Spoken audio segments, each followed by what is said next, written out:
Titanic. The ship that dreamed too big.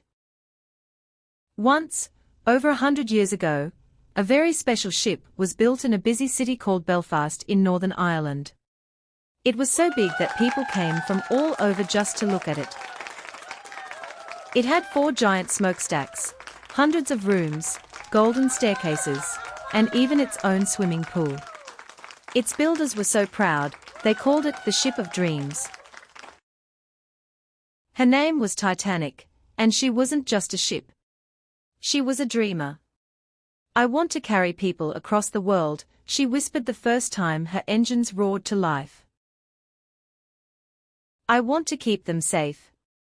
I want to be the best ship that ever sailed." And on April 10, 1912, Titanic's dream began to come true. Thousands of people boarded Titanic at the dock in Southampton, England. Some were rich, with fancy clothes and glittering jewels, staying in first-class rooms with chandeliers and big bathtubs. Some were workers and families traveling in third class, with shared rooms and warm soup. But all were excited.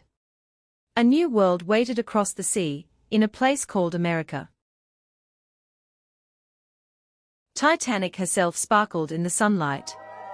The sea stretched out wide and calm. "Good luck, Titanic," people shouted as the ship pulled away. "Make history." And she did. Let's meet some of the passengers, the heart of this journey. There was Ellie, a curious 9-year-old girl with wild curls and a sketchbook that never left her hands. She drew everything she saw: the golden staircase, the dolphins, even the meals. Then there was Jack, a bright-eyed boy from Ireland who dreamed of becoming an inventor. He didn't have much money, but he had ideas and a kind heart.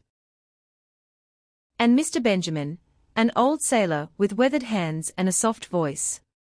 He had worked on ships for 40 years, but Titanic was the most beautiful ship he had ever seen. "She's proud," he told Ellie one afternoon. "But even the proud need to be careful."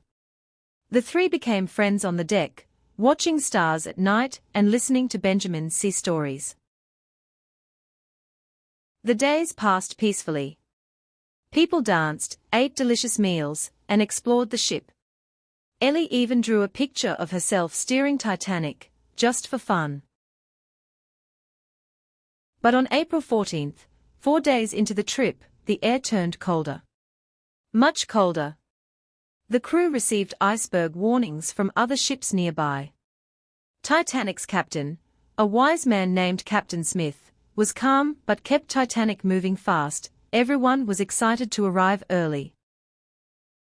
That night, under a moonless sky filled with stars, 2 lookouts stood high above the deck. Suddenly, one of them saw a shape ahead. "Iceberg, right ahead," he shouted, ringing the bell 3 times. The crew tried to turn the ship fast. But it was too late. The side of Titanic scraped the iceberg like a zipper tearing through fabric. A long crack formed below the waterline.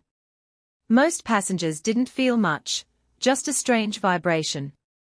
But in the lower levels, water rushed in quickly. Titanic didn't understand. "What's happening? Am I hurt?" she asked. The engineers worked hard to close the watertight doors, but the ship was too damaged. She began to lean, just a little. "I'll be okay," she told herself. "I have to be okay." Captain Smith gathered his crew. "Wake everyone. Put on life vests. Get to the lifeboats." There weren't enough lifeboats for all the passengers. A terrible mistake made when Titanic was built. Jack helped third-class families find their way. Ellie held tightly to her mom and her sketchbook. Mr. Benjamin stayed behind to help others. "Even when you're scared," he had once told them, "you can still choose to be kind." Titanic knew what was happening. She looked at the stars, at her passengers, and whispered, "Save them.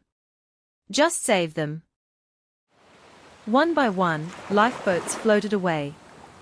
Some were quiet. Some people sang to keep spirits high.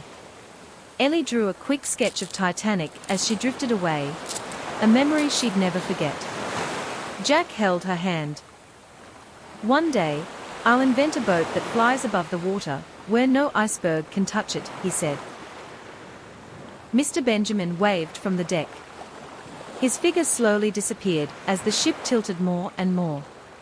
And Titanic? She didn't cry. She smiled a little, tired but proud. "They are safe. That's what matters." A ship called Carpathia arrived just before sunrise. Yay! It pulled the lifeboats aboard and gave passengers warm blankets and soup. Ellie shared her sketchbook with the rescue crew. They stared in wonder. Her pictures told the story without needing a single word. Jack looked at the sea and said, "She was a good ship. The best." Later, Titanic's story was told around the world. People wept. People wondered. But most of all, people learned. Laws were changed. Now, every ship had enough lifeboats. Every captain had to slow down near ice. Titanic changed the world, even though her journey was short. Thank you for watching.